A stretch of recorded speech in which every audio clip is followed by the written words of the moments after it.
3:11 p.m. BSTMIAMI Gardens, Florida.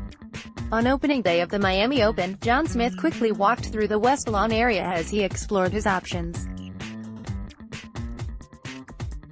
Smith passed a stand operated by one of Miami's most popular steakhouses and strolled by a champagne lounge before settling into the cushioned seats outside a fancy establishment offering wine and sushi. "This is fantastic," said Smith, who lives in nearby Fort Lauderdale.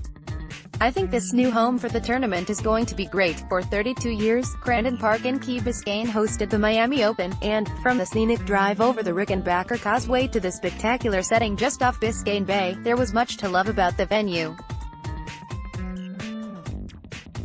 After several top men's and women's seeds failed to advance far at Indian Wells, the next 2 weeks in Miami could test whether we're in for more volatility or a return to the status quo. 12 women's matches at the Miami Open were washed out Tuesday on what was to be the tournament's first day at its new venue. The Miami Open at Crandon Park felt like home. This week the tournament begins its 2-week run at its new home in and around Hard Rock Stadium, where a 13,800-seat main stadium court has been retrofitted within a cavernous 65,000-seat football stadium.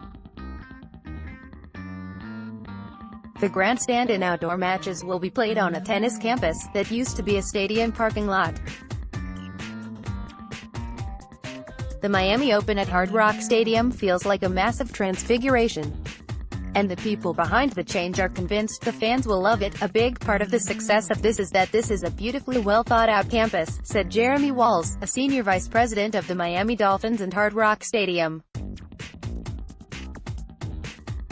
"When you arrive here you'll find world-class tennis, and a food, wine and art festival. Imagine this as an adult Disneyland." The Miami Open's new home features a 13,800-seat center court retrofitted within a cavernous 65,000-seat football stadium. AP photo, Lynn Sladke. This year's Miami Open will be bigger, an increase in on-site courts, 21 to 30, practice courts, 9 to 18, tour standard lighted courts, 6 to 9, and on-site seating, 25,062 to 30,185. The 90-foot by 40-foot video board just above the VIP entrance is the largest in tennis, providing great visibility to matches for people who can't get into the main stadium court, which had a capacity of nearly 14,000 seats, about the same number of fans as the main court at Crandon Park. For comparison, Arthur Ashe Stadium at the U.S. Open has a capacity of 23,771 and Wimbledon Center Court seats 14,979. This year's Miami Open will be glitzier. From the Art Open tent that will house between $15 million and $20 million worth of works featuring artists ranging from Warhol to Picasso, to the international dining options featuring local restaurants, to the live bands and disc jockeys that will entertain the crowd. The well-to-do will get their own private entrance, complete with an all-inclusive experience that, for some, will include electric recliner chairs with television monitors just above their feet.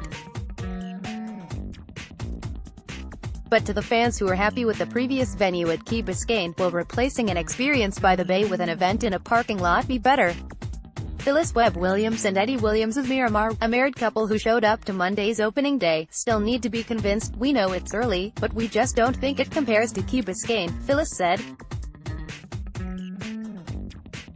"It seems to me that Key Biscayne had more of an international appeal, and the sushi they had down there was wonderful. This doesn't have the feel of a full tennis facility. But it's early, and we'll be back for the semifinals to see what it's like then." The grandstand and outdoor matches at the Miami Open will be played on a tennis campus that used to be a Hard Rock Stadium parking lot, courtesy of Hard Rock Stadium for Martin NAJZR. The setting was perfect. With wife, Hannah, by his side, NAJZR watched his 6-year-old daughter, Emma, scream with joy as she played in an area filled with orange balls. "I'm impressed because it's such a family-friendly place," said NAJZR, who's from the Czech Republic. "The fact that we can enjoy a family day and see some great tennis makes this great." Andy Thompson, a Florida resident by way of Georgia, also enjoyed what he saw on the first day. "I've been to the U.S. Open and other venues, and I just think this is a great space for tennis," Thompson said. "The physical plan is phenomenal. I am pleasantly surprised that the venue is as tennis-oriented as it is, the Miami Open tournament director, former pro James Blake, said he was met with a bit of skepticism from players when he revealed plans for the new venue, which includes a permanent 5,000-seat grandstand stadium. The event was forced to move from Crandon Park after the family that once owned the land, the Matheson family, donated the land to the county in 1992, but under the agreement the land could only contain a single stadium, opposed the tournament's push to spend $50 million on a site upgrade that would have included building permanent stadiums.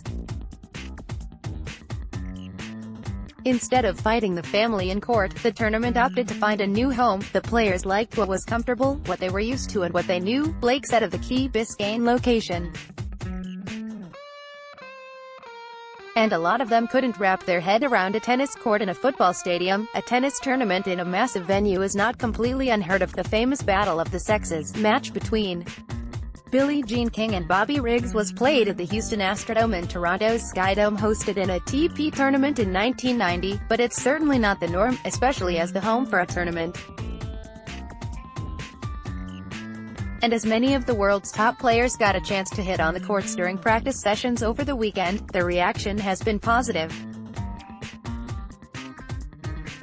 The Miami Open's new home at Hard Rock Stadium features more courts, more seating, a 90-foot by 40-foot video board, an arched tent, international dining options and other amenities. AP photo, Lynn Sladky. Naomi Osaka looked around in awe during her hitting session Saturday afternoon in the main stadium. Madison Keys called it absolutely amazing in a social video, and Grigor Dimitrov described the site as tremendous after walking the grounds. Francis Tiafoe was one of those players who didn't know what to expect.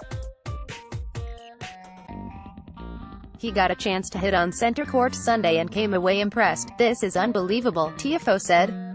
"I had a lot of doubts. I didn't like the area too much and I loved Crandon Park, but this blows it out of the water. Facilities are insane. While the facilities and luxury touches will appeal to the rich and famous, the event will also have a positive financial impact on a Miami Gardens community that has a median household income of $39,012 and a 23.4% poverty rate. Having the Super Bowl here is great, but that's a one-day event, and this is people coming here on a more sustained basis," said Oliver Gilbert, the mayor of Miami Gardens. "Before the two-week event there's weeks of training. And before the training, there's the people who come here to activate the site.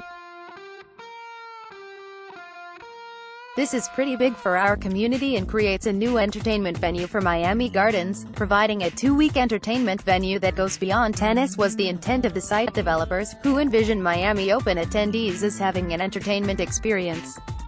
As Cameron Mofed relaxed in the East Terrace area, seated on a comfortable sofa sectional surrounded by 3 walls covered with tennis balls, he was anxious for his experience to begin. "The last year's tournament was special because there was a lot of history behind the old place, and I'll miss it," Mofed said. "But this is beautiful. It's different. It's Miami." Date event time ET Channel Merch 20 Men's. ESPN 3 March 23rd Men's 2nd round, Women's 3rd round 11 a.m. ESPN 3 March 24th Men's. ESPN 2 March 27th Men's. SB News March 28 Women's Semifinals, Men's Quarterfinals 1, 7 p.m.